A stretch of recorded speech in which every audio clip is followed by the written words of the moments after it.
Assalamualaikum warahmatullahi wabarakatuh. Bismillah, alhamdulillah, salatu wassalamu ala rasulillah wa ala alihi wa sahbihi wa mawalah. La hawla wa la quwata illa billah, amma ba'd. Hadirin jamaah salat maghrib yang sama-sama mengharapkan ridho dari Allah Subhanahu wa taala. Alhamdulillah kita masih dapat berkumpul bersama setelah kita melaksanakan salat maghrib berjamaah. Insya Allah kita lanjutkan pada kewajiban berikutnya, yaitu untuk bertolabul ilmi. Salawat serta salam tetap tercurah pada junjungan kita semua paduka Rasulullah Muhammad sallallahu alaihi wasallam, pada keluarganya, para sahabatnya, insya Allah sampai kepada kita semua dan umatnya hingga akhir zaman. Hadirin rahimakumullah, jadwal Ustadz Dr. Yan ini udah 2 kali berturut-turut memang tidak bisa mengisinya Pak Ustadz.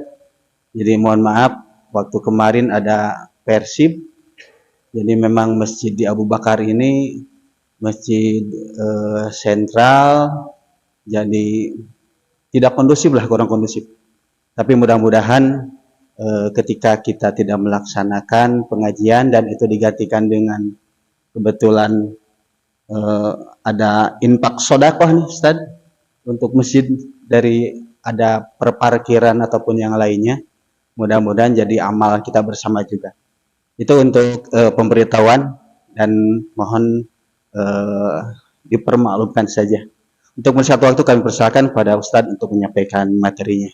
Mudah-mudahan semuanya dapat menyimaknya dengan baik. Terima kasih Mang Ustaz. Bismillahirrahmanirrahim. Assalamualaikum warahmatullahi wabarakatuh.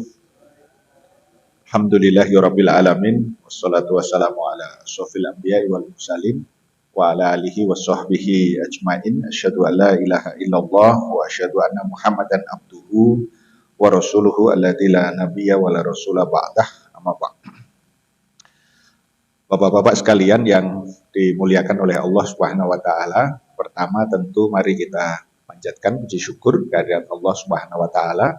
Sholawat dan salam mari kita sampaikan pada baginda Rasulullah Shallallahu alaihi wasallam, keluarga, sahabat dan juga umatnya kita semua hingga akhir zaman. Amin ya Allah ya rabbal alamin. Alhamdulillah dalam keadaan yang hujan. Kebetulan tadi sepanjang perjalanan, karena sore tadi Pak Dasar ada mengisi acara, menikmati hujan. Jadi saya mohon izin pakai jaket rada ini. Alhamdulillah bisa ketemu kembali dengan Bapak sekalian. Tadi disampaikan oleh Ustadz Ahmad. Bapak-bapak semuanya sehat ya? Semangat ya? Setelah 14 Februari juga semangat ya? Jangan sampai semangat, ini kita mau bicarakan perang lagi nih. Ya, terakhir saya sampaikan kemarin kan perang Badar ya. Perang Badar itu esensinya sebenarnya adalah kemenangan dan pertolongan dari Allah Subhanahu wa taala.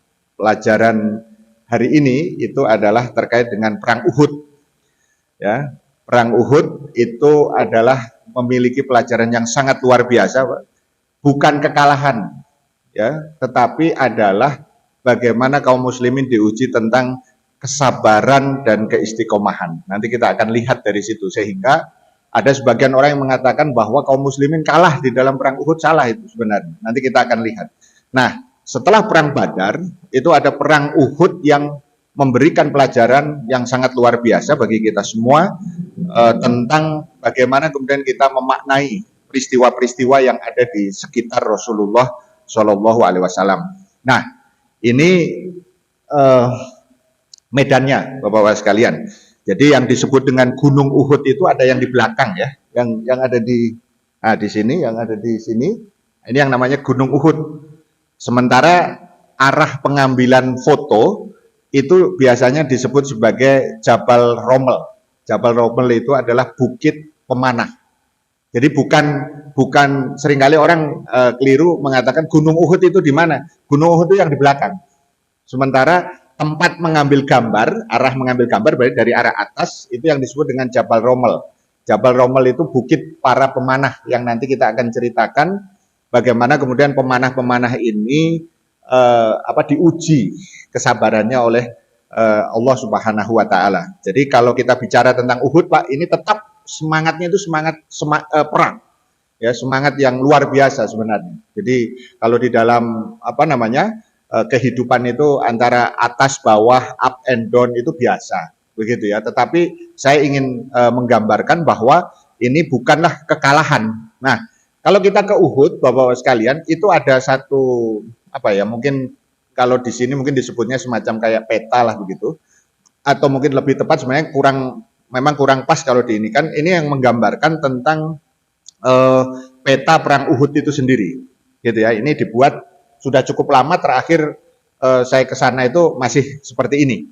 Nah, sebelum peristiwa Uhud ada beberapa peristiwa yang terjadi. Jadi setelah perang Badar, kaum muslimin semakin disegani di Jazirah Arab, begitu ya, terutama oleh orang-orang kafir. Tapi orang-orang kafir, khususnya kafir Quraisy, itu merasa dendam yang sangat kesumat, gitu ya, karena kekalahan itu. Karena jangan lupa proporsinya, Bapak sekalian, disebut kemenangan kemarin itu adalah 313 melawan hampir 1000, gitu ya, perang Badar. Nah, perang Uhud ini ada nanti cerita tersendiri, tetapi kita singgung sekilas saja, yaitu terkait dengan pembersihan para provokator.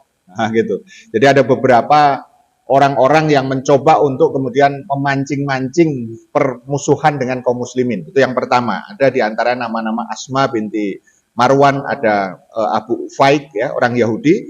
Kemudian yang kedua, mungkin Bapak-bapak sekalian, ini peristiwa yang sangat menarik, ya, yaitu terkait dengan pengusiran Yahudi Bani Qainuqa, gitu ya, karena melanggar perjanjian di Madinah. Kita tahu ya, Yahudi-Yahudi yang ada di Madinah itu terikat dengan perjanjian yang kita sebut sebagai Misakul Madinah atau Sohifah Madinah, yaitu perjanjian yang mengatakan intinya kalau kemudian mereka taat, maka mereka akan dilindungi oleh Rasul sebagai kepala negara.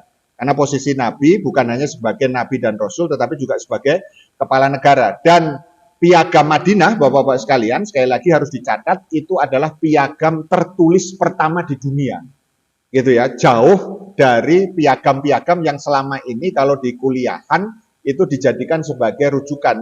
Satu biasanya itu Magna Carta dari Inggris tahun 1200-an, kemudian yang kedua Declaration of Independence, yaitu pernyataan kemerdekaan oleh Amerika tahun 1776. Nah, cuman ini jarang dikaji, gitu ya. Saya di rumah ada satu buku itu khusus tentang Piagam Madinah ini dalam 3 bahasa. Jadi ada bahasa Arab, bahasa Inggris, dan juga kemudian bahasa Indonesia. Nah, itu dikaji dari sisi tata negara, Pak. Nah, inti daripada poin kedua itu adalah Yahudi Bani Qainuqa itu melanggar perjanjian. Singkat ceritanya, ada seorang wanita muslimah ya ke pasar, gitu ya, mau membeli sesuatu, ya, diisengin, Pak. Jadi akhirnya diikat jilbabnya, begitu ya. Terus ketika dia berdiri, mohon maaf, tersingkap, gitu. Akhirnya kemudian ya tentu malu wanita itu, dan kemudian sekaligus marah, begitu ya. Ada seorang laki-laki yang kemudian akhirnya membela seorang laki-laki muslim, maksudnya di pasar itu, kemudian akhirnya membela kehormatan wanita itu. Akhirnya kemudian Yahudi itu terbunuh.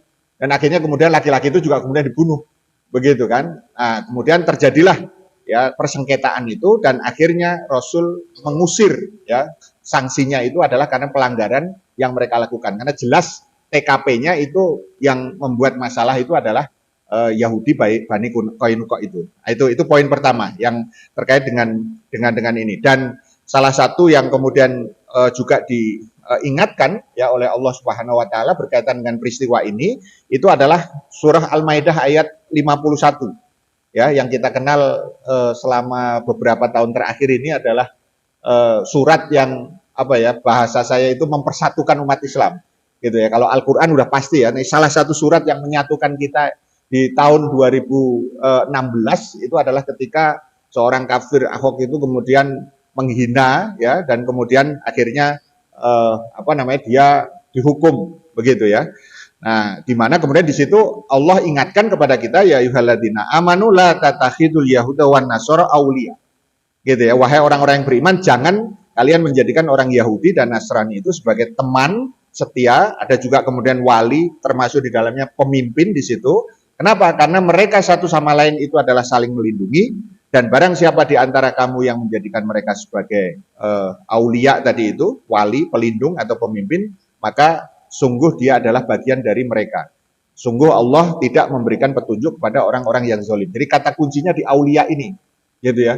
Di Quran terjemahan Kemenak itu ada upaya untuk mengubah aulia itu tidak menjadi pemimpin, tetapi menjadi teman setia gitu. Jadi teman sahabat gitu. Jadi itu juga penting untuk digarisbawahi, seolah-olah pemimpin kafir itu tidak haram. Ah gitu, itu. Padahal di dalam Islam itu kalau dalam konteks pemerintahan ya itu hukumnya haram memilih pemimpin yang kafir. Makanya tahun 2017 itu masyarakat muslim itu paham betul bahwa tidak layak seorang kafir itu kemudian memimpin umat Islam atau memimpin masyarakat secara keseluruhan. Ini ayat yang terkait dengan itu. Nanti kita akan lihat lebih jauh. Nah, perang Uhud itu sendiri, Bapak-Bapak sekalian, adalah pertempuran yang pecah antara kaum muslimin dan orang-orang kafir pada tanggal 22 Maret ya, 625 ya, pada hari Sabtu 7 Syawal, Pak. Jadi kalau Syawal itu suasananya kita lagi Idul Fitri sebenarnya. Karena sebelumnya itu sudah kemudian diturunkan risalah atau wahyu terkait dengan saum Ramadan. Ya, kita tahu perang Badar itu salah satu kemudian perang di mana sebagian sahabat itu kemudian melakukan saum Ramadan karena perangnya di bulan Ramadan. Begitu. Nah, ini perangnya di bulan Syawal. Jadi kalau bahasa kita ini dalam kondisi kalau tradisi kita lagi saling memaafkan, saling kunjung silaturahmi, ini sudah dipanggil untuk perang. Ya harus siap gitu ya, karena jumlah perang Rasul itu selama beliau hidup di Madinah itu kurang lebih 2,7 Pak setahun itu. Jadi 2 sampai 3 kali lah pertempuran selama 1 tahun itu. Nah, pertempuran ini terjadi lebih dari setahun lebih seminggu setelah pertempuran Badar. Ya, jadi yang sudah kita ceritakan itu. Tentara Islam jumlahnya Pak lagi-lagi tidak seimbang. 700 ya, sedangkan orang kafir itu jumlahnya 3000. Gitu ya. Jadi kaum muslimin itu sebenarnya dalam sepanjang sejarah itu jarang sekali pertempurannya seimbang gitu. Tapi ketika dia dalam keadaan kecil ya tetap semangatnya itu adalah sangat luar biasa. Tentara Islam itu dipimpin langsung oleh Rasulullah SAW, sedangkan tentara kafir itu kemudian dipimpin oleh Abu Sofyan. Dan disebut perang Uhud karena terletak di dekat Bukit Uhud tadi. Jadi Bukit Uhud di belakang, medannya tadi itu ada namanya Uhud secara keseluruhan. Ada kemudian tadi Bukit Pemanah tadi itu. Nah, ini kira-kira ini. Ini kalau kita lihat keadaannya Bapak-Bapak sekalian, ya, kekuatannya 700 melawan 3000, pemanahnya ada 50. Nah, ini yang nanti ditempatkan oleh Rasulullah SAW di Bukit Pemanah atau Jabal Romal tadi itu. Ya, kavalerinya cuma 4, gitu ya. Sementara mereka itu infanterinya 3000, ya, kavalerinya 200. Begitu. Jadi kalau dilihat dari sisi ini tidak seimbang. Nah, apa yang terjadi? Ya, ketika perang, nanti singkat ceritanya dulu, kita lihat korbannya. Maka dari kaum muslimin itu kira-kira ada 70 sampai 70 gugur, Pak. Dari 700 itu. Jadi kira-kira hanya sekitar 10% kalau dilihat dari sisi jumlah pasukan secara keseluruhan. Sementara orang-orang kafir itu 22 sampai 37. Ini berdasarkan beberapa riwayat yang ada. Nah, jalannya perang ini kita lihat. Jadi pada saat kemudian kedua pasukan itu bertemu, ya, Rasulullah SAW ya itu sudah kemudian melakukan perencanaan. Jadi melakukan strategi. Tadinya perang itu akan dilakukan di Madinah. Maksudnya tidak di Uhud. Tetapi para sahabat-sahabat yang usianya lebih muda itu menginginkan, ya Rasul jangan di kota Madinah, ditunggu maksudnya. Tapi kita keluar saja. Maka karena hasil musyawarah, Rasul kemudian akhirnya mengikuti apa yang menjadi kesepakatan dari hasil musyawarah tersebut, akhirnya menuju kemudian ke Uhud. Nah, dalam perjalanan Pak, itu pasukan Islam sebenarnya jumlahnya itu 1000 Pak. Tinggal 700, pertanyaannya kemana? Yang 300 itu. Yang 300 itu dibelotkan Pak, oleh Abdullah bin Ubay. Kita tahu Abdullah bin Ubay itu salah satu gembong ya daripada tokoh munafik. Jadi udah mau menuju ke Uhud, gitu ya. Dia kemudian bawa 300 pasukan itu untuk keluar dari barisan dan balik gitu. Jadi ini perang yang tidak mudah gitu ya, karena tentu mental pasukan akan terpengaruh pada kemana itu 300 gitu kan, sehingga tinggal 700 ya jumlahnya pada saat itu, sehingga pada saat itu Rasulullah SAW itu kemudian tetap mengambil keputusan jalan terus menuju ke Uhud.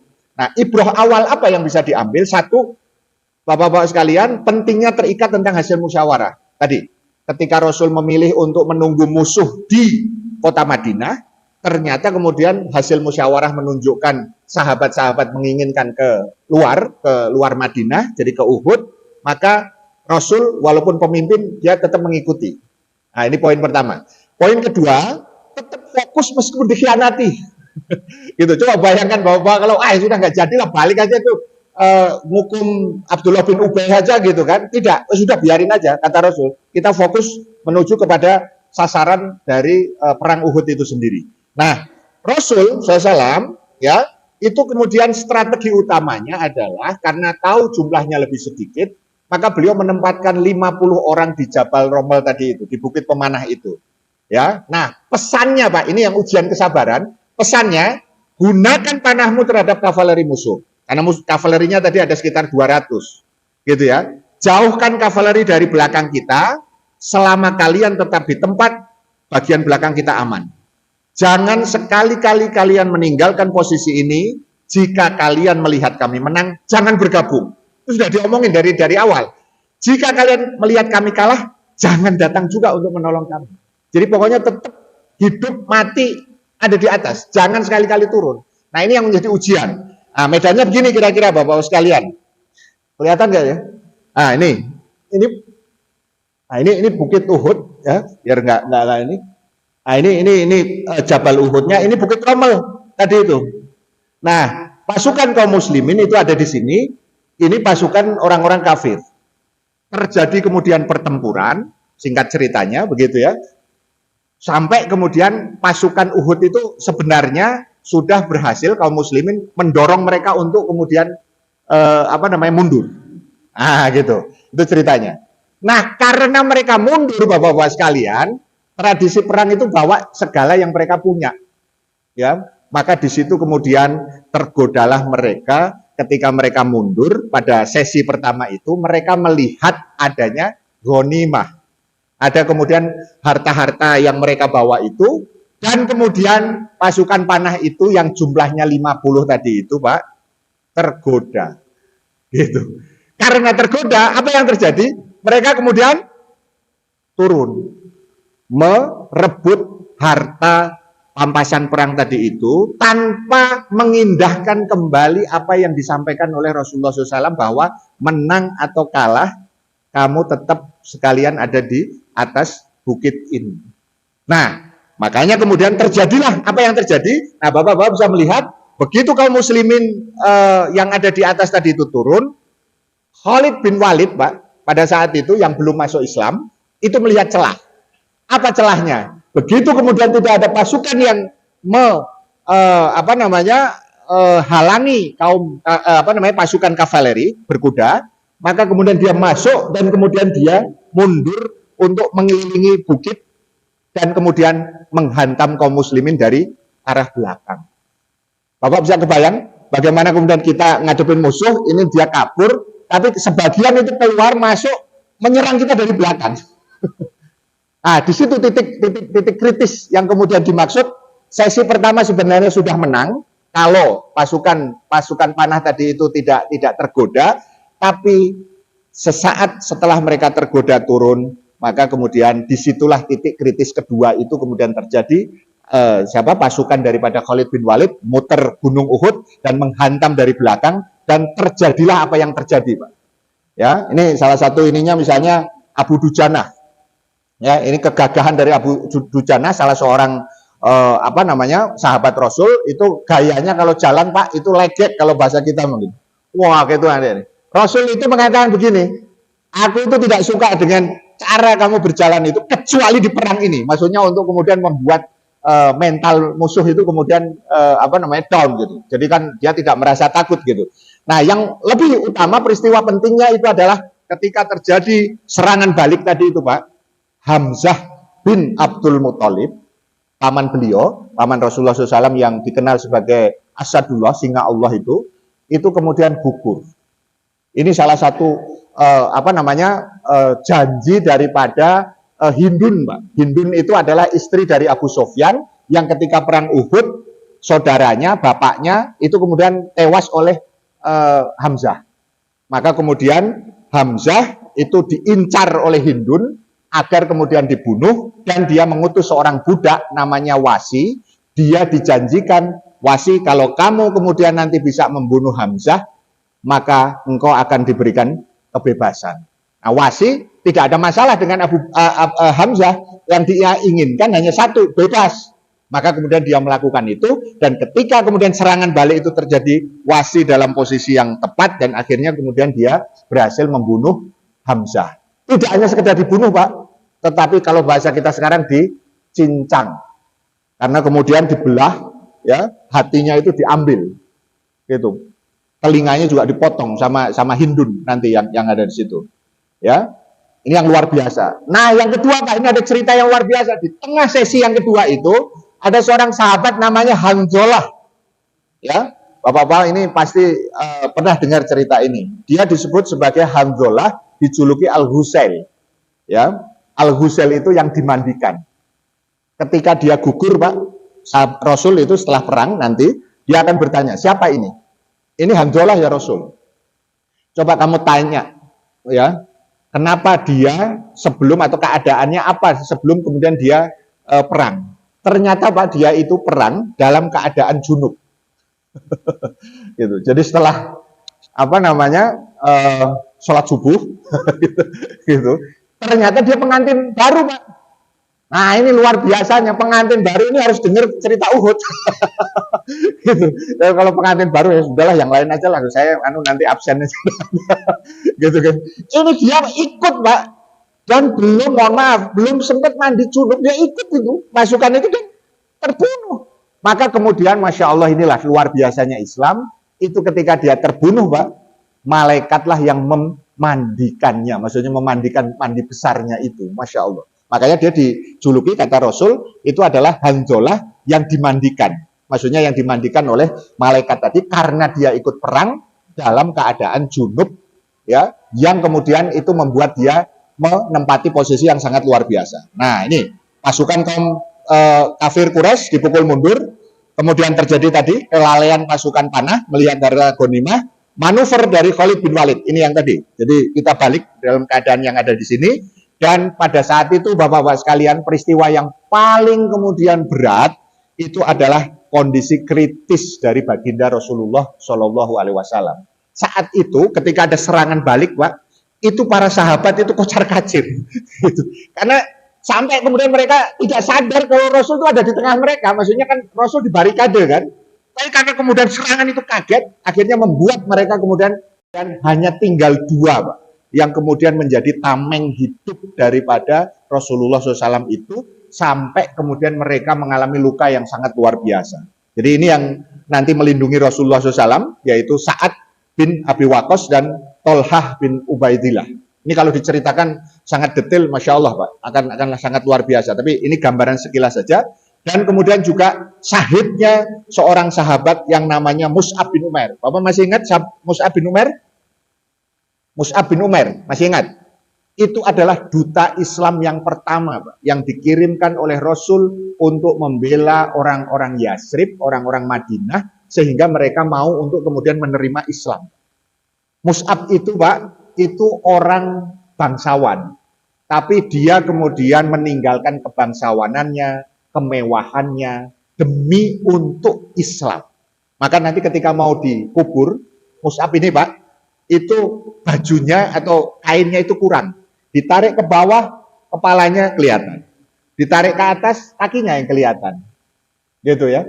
Karena dalam konteks syahid ya, mereka diinikan sesuai dengan apa yang dia bawa, kemudian nanti dikuburkan, begitu ya. Akhirnya Rasul mengatakan tarik ke atas, ke kepalanya sehingga tertutup, baru kemudian kakinya ditutup dengan rumput itskir. Rumput itskir itu rumput yang biasanya ada di padang rumput, padang gurun biasanya ada di situ, sehingga kemudian tertutupi di situ.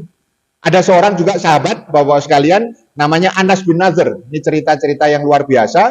Anas bin Nadhr ini Pak, itu dia begitu mendengar Rasulullah SAW itu, ya, itu dalam keadaan genting tadi itu sempat terdengar kabar Muhammad itu mati, gitu dia bilang. Padahal yang mati itu bukan Muhammad, tetapi Mus'ab bin Umair. Karena menurut riwayat Mus'ab bin Umair itu Pak, wajahnya itu mirip dengan baginda Rasul. Jadi ketika kemudian Mus'ab bin Umair itu kemudian meninggal, orang-orang ini, orang-orang tadi kafir itu melakukan provokasi. Muhammad mati gitu. Padahal yang mati itu adalah Mus'ab bin Umair. Maka kemudian Anas bin Nadhr ini Pak, itu yang menyemangati para sahabat. Kalau Muhammad itu mati, maka tidak ada lagi kita berguna untuk hidup. Mari kita kemudian perang. Maka sahabat itu yang tadi kocar-kacir Pak, balik lagi baru ingat, oh, Rasul ada di tengah. Gitu. Termasuk Anas bin Nadhr ini, dan akhirnya Anas bin Nadhr ini juga gugur dengan luka di dalam riwayat itu lebih dari 70 luka itu sampai dia tidak dikenali, Pak. Gitu ya. Yang mengenali nanti itu adalah saudara perempuannya karena ada tanda di tangannya. Ya, ada tanda lahir lah begitu kira-kira yang ada di situ. Nah, ini penyincangan syuhada Uhud tadi yang kasusnya Hamzah, dan kemudian kaum muslimin akhirnya bertahan di Bukit Uhud. Jadi setelah kemudian mereka bersatu kembali melindungi Rasul, maka perang berhenti, Pak. Gitu, perang berhenti, kemudian kedua pasukan akhirnya mundur. Itu yang saya maksud bahwa sesi kedua dimenangkan oleh mereka, tetapi sesi pertama itu kemudian dimenangkan oleh kaum muslimin. Buktinya tadi ada mundurnya mereka dengan meninggalkan harta ghanimah tadi itu. Jadi kalau dalam beberapa analisa perang militer di dalam konteks sekarang, Pak, ini perang itu sebenarnya draw. Jadi draw itu artinya seri, tidak kalah, tidak juga menang. Makanya saya tadi katakan ini bukan kalah, karena kalau kalah itu berarti tidak melakukan apa-apa. Kalaupun menang, memang tidak mendapatkan sesuatu yang memang kemudian didapatkan. Jadi akhirnya kemudian kaum muslimin mundur, naiklah mereka ke Bukit Uhud. Di Bukit Uhud itu ya terjadi kemudian dialog antara Abu Sufyan dan Umar bin Khattab, dan kemudian inti dialognya itu begini. Muhammad masih hidup nggak? Gitu. Kata Umar bin Khattab, masih. Benar kamu Umar? Gitu kan, kata benar.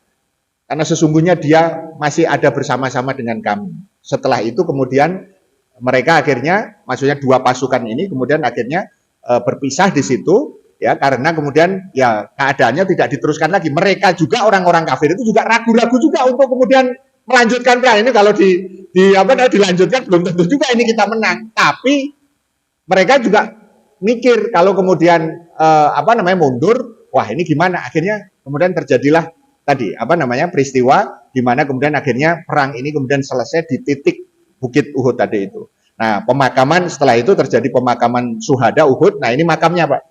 Jadi kalau ini di tengah arah kamera ke bawah, nah inilah kemudian makam daripada Hamzah, kemudian juga Mus'ab bin Umair tadi yang sahabat-sahabat besar tadi. Ini kalau di zoom, nah ini kira-kira. Jadi di sana kan kita tahu tidak ada nama. Tapi di sinilah kemudian riwayat itu kemudian digambarkan, jadi tidak ada nama khusus Hamzah atau kemudian Mus'ab bin Umair ya yang ada di situ. Jadi singkat cerita, inilah yang kemudian terjadi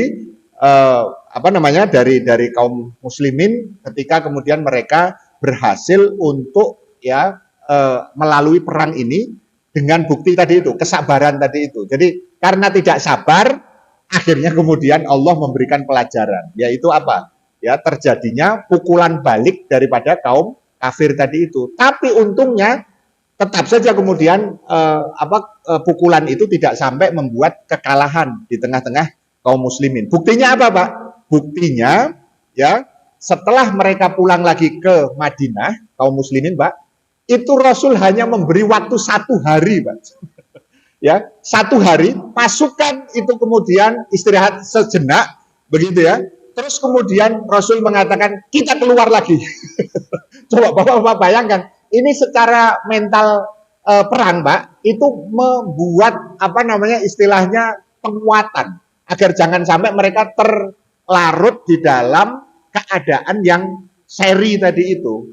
Gitu. Karena sekali lagi ini bukan kalah, karena mereka tidak sempat, tidak satu-satu saja yang ada di situ. begitu ya. Dan kemudian akhirnya kaum Quraisy ketika tahu mereka dikejar oleh pasukan Baginda Rasul, maka mereka pun juga kemudian mempercepat untuk kepulangan mereka menuju ke Mekah. Begitu. Jadi kalau Uhud ini kan lumayan kalau dari arah Mekah yang ada di situ. Ya, nah dari sini Bapak-bapak sekalian ada pelajaran juga 3 jenis syahid. Ya, jadi biar kita nanti paham tentang ini. Ya, ada syahid dunia. Ya, jadi apa namanya? Dia syahid secara fisik, tapi sebenarnya niatnya salah, gitu. Jadi secara fisik dia mungkin apa namanya mengalami apa namanya syahid, gitu. Tapi ternyata kemudian justru karena niatnya ria, sum'ah, ya, ingin didengar, begitu, atau karena orientasi ghanimah. Nah, itulah yang kemudian tidak boleh untuk menjadi tujuan daripada syahid. Ada juga yang disebut dengan syahid akhirat, Pak. Gitu ya. Syahid akhirat ini secara dunia tidak meninggal karena jihad fisabilillah, tapi karena berbagai hal. Salah satunya ini, ya. Ini wafat karena taun, gitu ya, atau wabah, gitu ya. Saudara-saudara kita misalnya kemarin yang COVID misalnya karena sakit perut. Ini kalau menurut keterangan karena sakit perut, Pak.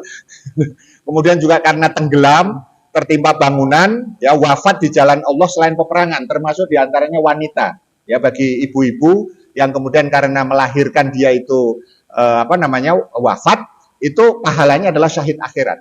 Nah, yang dimaksud syahid dunia dan akhirat itu adalah yang ketiga ini, gugur dalam perang melawan orang kafir, dalam konteks perang-perang yang tadi ada. Jadi ini untuk membedakan, karena di dalam banyak keterangan itu ada beberapa jenis syahid yang dia tetap harus dirawat atau diurus sesuai dengan apa namanya prosedur, ya, pengurusan jenazah, tetapi statusnya itu adalah apa namanya syahid, ya. Jadi ada syahid dunia, ada syahid akhirat, ada kemudian syahid dunia dan akhirat.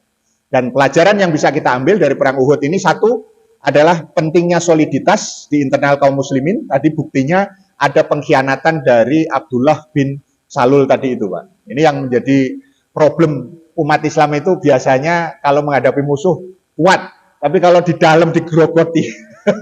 Nah, itu harus diwaspadai itu sering kali jadi masalah gitu, ya. Nah, Abu siapa namanya Abdullah bin Salul ini, ya, Abdullah bin Ubay bin Salul ini contoh profil orang, bukan hanya dulu tapi sekarang juga banyak. Kemudian yang kedua, urgensi menaati perintah Rasul sebagai pemimpin tadi itu, ya, apapun yang terjadi. Jadi kadang-kadang pemimpin itu kalau tidak didengar, itu yang jadi masalah pasti maksiat. Nah, Rasul mencontohkan tadi, pokoknya menang atau kalah kamu tetap, ya, tapi namanya orang nggak sabar.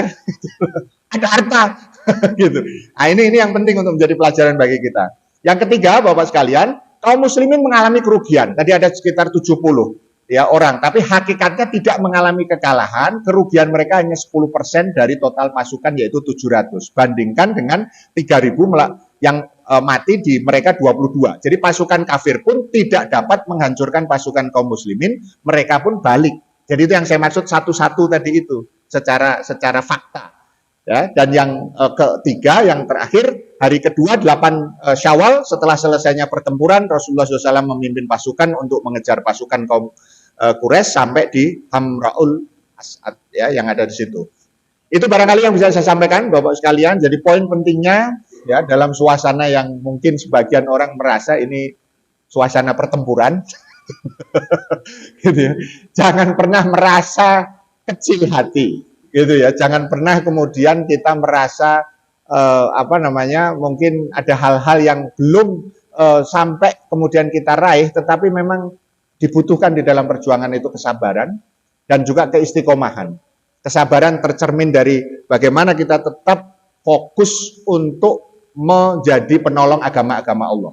Ya, kemudian yang kedua adalah bagaimana kita istiqomah agar umat ini juga tidak tercerai-berai, Pak. Karena kita tidak ingin dalam peristiwa-peristiwa yang terdekat yang ada di sini, kita kemudian nanti justru umat Islam ini menjadi terpecah, ya, karena kemudian hanya persoalan-persoalan pilihan, sehingga mudah-mudahan waktu Sya'ban ini, yang alhamdulillah kita sudah sampai di bulan Sya'ban ini, Bapak sekalian, mudah-mudahan menjadi recovery untuk kita sambil terus kemudian melakukan perjuangan. Nah, itu poinnya di situ, sehingga mudah-mudahan pada waktunya nanti, karena kemenangan itu memang Allah berikan tentu pada waktu yang tepat dan pada ya orang-orang yang tepat. Dan insya Allah mudah-mudahan Allah Subhanahu Wa Taala memberikan keberkahan untuk kita semua. Amin ya Allah ya Rabbal Alamin. Mudah-mudahan bermanfaat. Assalamualaikum warahmatullahi wabarakatuh. Alhamdulillah kita sudah sama-sama untuk menyimaknya. Kita tutup dengan doa penutup majelis. Subhanakallahumma wa bihamdika asyhadu an la ilaha illa anta astaghfiruka wa atubu ilaik. Assalamualaikum warahmatullahi wabarakatuh.